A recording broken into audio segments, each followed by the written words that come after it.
Hello et bienvenue dans ce nouvel épisode de Social Influence, un podcast créé par WebIDs. Je suis Didi et je serai ton hôte pour aujourd'hui. L'objectif de WebIDs est d'aider les entrepreneuses et les créatrices de contenu à avoir une présence remarquable sur les réseaux sociaux. Ici, on parle réseaux sociaux, économie créateur, création de contenu majoritairement. Et justement, aujourd'hui, je voulais revenir sur le fait que la création de contenu, c'est difficile, surtout quand tu démarres. Alors, le truc avec la création de contenu, c'est qu'on a souvent cette idée que c'est facile. Pourquoi ? Parce que déjà, si tu compares la création de contenu à d'autres corps de métier, oui, c'est vrai que c'est facile. Si tu compares à, par exemple, un boulanger qui va se lever à 4 heures du matin pour commencer à faire son pain, si c'est pas 3 heures d'ailleurs du matin, si tu compares ça à un éboueur, etc., oui, c'est vrai que la création de contenu, c'est facile. Et surtout, ça remonte en fait à l'époque des youtubeurs, où en gros, les youtubeurs se filmaient dans leur chambre avec leur téléphone, qui faisaient des vidéos un peu marrantes. Et quand ça a commencé à prendre et qu'ils ont commencé à monétiser en fait leur présence, et qu'on voyait presque des sommes astronomiques commencer à faire surface, on se disait, mais en fait, faire de la création de contenu, c'est facile. Je pense l'élément un peu déclencheur, c'est quand surtout Squeezie, Norman, Cyprien ont reçu des millions d'euros parce que en fait la société par laquelle ils étaient représentés, ils avaient des parts dedans et c'est une société qui a été rachetée. Mais ça déjà, faut savoir que c'est un créateur sur combien à qui ça arrive. Là, s'ils ont vécu ça, c'est surtout parce qu'ils faisaient partie des premiers entrants. Mais du coup, c'est vrai qu'on a cette idée plus ou moins vrai que la création de contenu, c'est facile et qu'il suffit juste de se lancer et qu'en se lançant, ça va prendre. Sauf que, comme on peut le constater, et je pense que beaucoup ont pu le constater, il y a une différence entre ce qu'on pense et les réalités. En réalité, créer du contenu, surtout quand on est seul, c'est compliqué. Pourquoi ? Parce qu'en vrai, on a plusieurs casquettes. Ça, que vous soyez entrepreneuse ou que vous soyez créatrice de contenu. Alors, vous devez rédiger les scripts, vous êtes acteur, comédien, vous êtes monteur vidéo, vous devez faire de la génération d'idées, vous êtes community manager.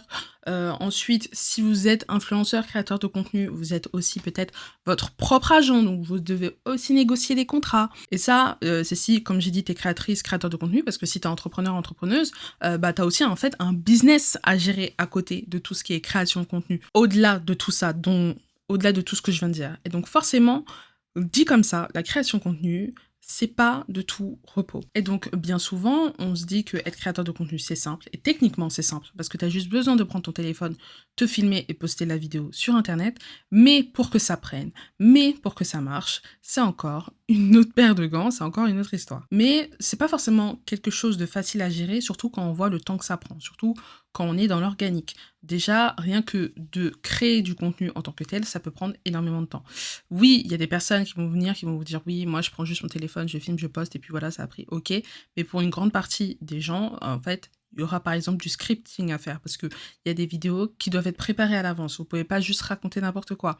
Vous allez ensuite vous filmer. Filmer, ça peut prendre plus ou moins de temps selon si oui, il y a des b-rolls à tourner ou pas. Par exemple, typiquement, les personnes qui regardent ce podcast en vidéo, vous allez vous rendre compte que, en fait, je suis en face cam et c'est tout. Donc forcément, en face cam, ça va me prendre beaucoup moins de temps. Dès que j'ai fini de parler, je coupe la caméra et c'est terminé. Mais il y a des vidéos où, par exemple, je vais me filmer avec des b-rolls, etc. Et puis ensuite, je vais devoir ajuster tout ça. Ça va me prendre du temps. Parfois, ça prend une journée, voire 2 journées de tournage. Là, je parle pas pour moi, je parle surtout pour d'autres personnes.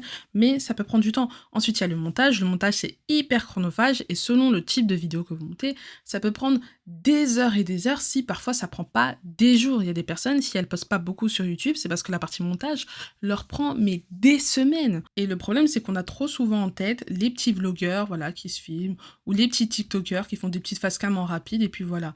Une vidéo YouTube de 30 minutes, ça peut prendre facilement des semaines à faire. À minima, une semaine à faire, entre les recherches, entre se filmer, entre les montages, entre chercher les b-rolls, ou alors tourner les b-rolls, etc.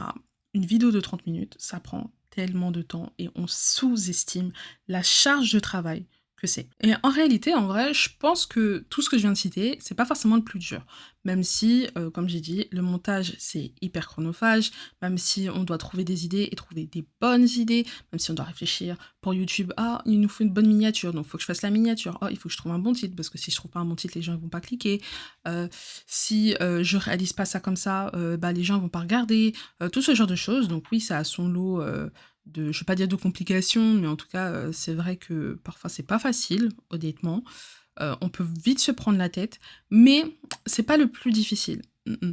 Le plus difficile, ça va être tout l'aspect mental. Et en fait, je pense que l'aspect mental, c'est quelque chose dont on parle pas beaucoup dans la création de contenu et qui, pour moi, est le plus gros facteur du pourquoi la création de contenu, c'est pas facile. Pourquoi la création de contenu, in fine, c'est pas fait pour tout le monde. Et d'ailleurs, c'est hyper, c'est hyper marrant que j'en parle aujourd'hui dans ce podcast parce que tout à l'heure, il y a peut-être 20 minutes, je suis tombée sur le carrousel d'un mec ou deux mecs sur Instagram qui disaient que justement, créer du contenu, en fait, c'était pas nécessaire, là, surtout pour les gens qui ont un business. Donc ça parlait pour forcément les entrepreneurs. Si vous voulez être créatrice de contenu, oui, vous allez devoir créer du contenu, mais qu'en tout cas, pour les entrepreneurs, c'était pas forcément nécessaire, mais qu'on menait ça, qu'on emmenait ça comme si c'était la voie royale, en fait. Mais c'est vrai que le mental a un énorme impact sur la création de contenu et sur ce que vous allez faire. À titre personnel, par exemple, il y a eu un moment où j'ai eu une traversée du désert et je suis encore un peu dedans, je dirais, même si pas vraiment, mais en gros, je suis partie en vacances parce qu'il fallait que je déconnecte et j'ai eu beaucoup, beaucoup de mal à me remettre dans le bain parce que j'ai eu une coupure, du coup, et j'arrivais plus à créer du contenu. Et tout ça, c'était mental parce que techniquement, le contenu, je sais comment le créer. Ça fait des années que je crée du contenu sur Internet. Donc, pour ceux qui ne savent pas, je crée du contenu sur Internet depuis 2019. Ouais, depuis 2019, que ça soit pour moi ou que ça soit pour les entreprises dans lesquelles j'ai travaillé, parce que du coup, j'ai aussi travaillé sur les médias sociaux d'entreprise. Depuis 2019, je crée du contenu. Donc, je sais comment créer du contenu, je sais ce que j'ai à faire, et pourtant, je n'arrivais pas. Je n'arrivais pas, tout ça, c'était mental, tout simplement.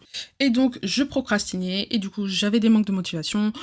Bref, tout ce genre de choses, et je sais que je suis pas la seule personne à le vivre, je sais que je suis pas la seule personne à traverser, et ça peut être frustrant. D'ailleurs, je sais que j'ai accompagné une cliente, et elle avait le même problème, et comme je dis, elle, son problème, c'était pas la création de contenu en tant que telle, c'était vraiment l'aspect mental. Et donc, du coup, être créateur de contenu, c'est dur, parce que c'est plusieurs tâches à la fois, mais il y a surtout un aspect mental qui est hyper important, ou surtout, en fait, là, par exemple, moi, ça va, je l'ai bien vécu, mais si tu postes pas du contenu tout de suite, tu vas te dire ok, il faut que je poste du contenu à tel moment, mais si tu le fais pas, tu vas commencer à rentrer dans ce cercle vicieux et tu vas commencer à te sentir mal et tu vas commencer à t'auto-flageller et du coup tu vas encore moins vouloir revenir. Tu vas te dire ah mais mes abonnés ils vont être déçus, ah mais mes abonnés si ils vont penser ça, mais si je reviens je vais perdre des abonnés, mais si je reviens ce sera pas aussi bien, mais machin machin machin machin. Pareil, il y a des personnes qui vont être virales et elles vont arrêter de poster. Et je dis ça parce que ça m'est arrivé. J'ai été virale et en fait, j'ai pas aimé cette sensation de viralité. Et ben, j'ai arrêté de poster. Et pour avoir parlé avec d'autres personnes, ils m'ont dit, bah ouais, j'ai fait pareil. J'ai commencé à créer du contenu parce que je voulais être vue, parce que je voulais être visible. Je suis devenue virale, j'ai arrêté de poster. Dites-vous que moi j'arrête de poster, mais c'est temporaire. Je sais que je vais revenir. J'attends juste que la bulle passe. Et je pense qu'en vrai, la meilleure manière pour moi de continuer à poster même en pleine viralité, ce serait tout juste de couper en fait mes notifications. Parce que le fait d'avoir trop de notifications, moi j'aime pas cette sensation et du coup ça me donne pas envie de poster. Je dirais que je coupe et ça irait mieux. Mais je sais qu'il y a des personnes, ça vraiment, ça leur donne de l'anxiété. De se dire qu'il y a énormément de personnes qui les ont vus d'un coup et que d'un coup d'un seul, il y a plein de personnes qui les regardent. Et au-delà de ça, parce que là on parle de l'aspect mental, du fait qu'on peut se sentir mal et tout, il y a aussi une sorte de fatigue, c'est-à-dire de faire ça de manière continue, parce que c'est quelque chose qu'on dit, si vous voulez être créateur de contenu, si vous voulez voir des résultats, si vous voulez voir des résultats en tant qu'entrepreneur, il faut poster du contenu de manière consistante. Vous devez être consistant sur les réseaux sociaux. Sauf que si vous n'avez pas de bon système, si vous savez pas trop comment vous y prendre, poster du contenu de manière consistante, bah, en fait c'est fatigant, c'est fatigant. Et c'est pour ça que je pense aussi pour vous, quand vous êtes à un certain niveau, quand vous êtes, voilà, il faut que vous mettiez en place certains systèmes. Il faut que vous mettiez peut-être en place des templates pour gagner du temps. Moi, un truc tout bête, le mois d'août, c'est un mois que, je ne vais pas dire que j'ai consacré à ça, mais où je me suis dit, en fait, meuf, tu vas commencer à te créer des mini templates ou des trucs pour te faire gagner du temps, parce qu'en fait, il n'y a pas à redémarrer de zéro à chaque fois. Typiquement, je fais des analyses de créateurs, et ben vous savez quoi, j'ai fait ça il y a vraiment une semaine, alors que ça fait 1 an que je suis sur les réseaux sociaux. Eh ben, j'ai décidé de me créer une sorte de mini template en me disant, eh ben, en première étape, tu parles de ça, et puis tu parles de ça, et puis tu parles de ça, et puis tu parles de ça. Eh ben, c'est con, mais le fait d'avoir fait ça, ça m'a fait gagner énormément de temps. Là, j'ai créé un contenu par rapport à une créatrice dont je vais parler prochainement sur mes TikTok.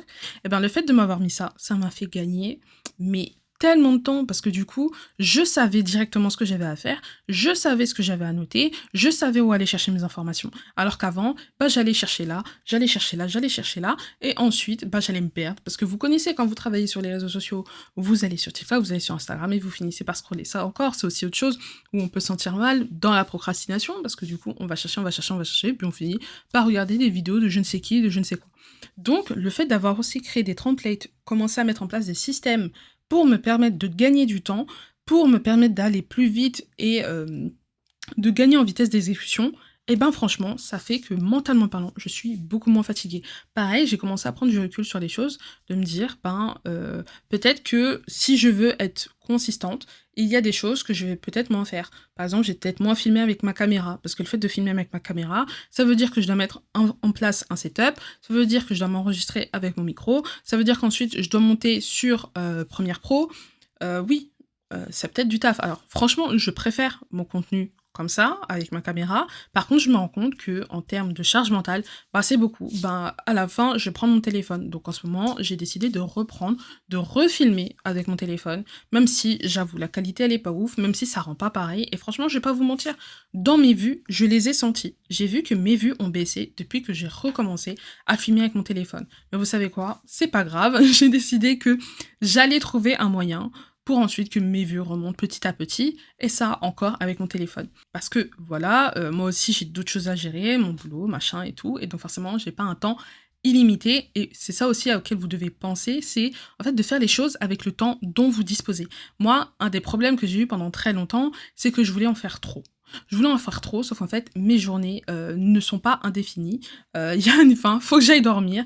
Et le sommeil, c'est aussi important, surtout si vous voulez pas faire de burn-out créatif, et en fait de tout envoyer plaquer et de vous dire, en fait c'est bon, j'en ai marre, c'est fini, j'arrête tout. Et je pense aussi que si j'ai eu du mal à reprendre en revenant de ma pause, c'est aussi parce qu'en fait il est arrivé à un certain niveau de fatigue, hein, honnêtement, de toujours chercher à faire mieux, de toujours chercher à être à jour sur mes deadlines, parce que du coup j'étais souvent en retard sur mes deadlines. Mais enfin bref, et ça c'est hyper important de prendre soin de vous et de faire avec les moyens du bord et avec le temps dont vous disposez, surtout si vous êtes étudiant ou si vous avez un travail. Je n'ai plus trop de batterie, donc je vais arrêter malheureusement le podcast ici. Si ça t'a plu, n'hésite pas à t'abonner à ma newsletter et à me suivre sur les réseaux sociaux WebIDs partout. On se voit, j'espère, la semaine prochaine pour un prochain épisode.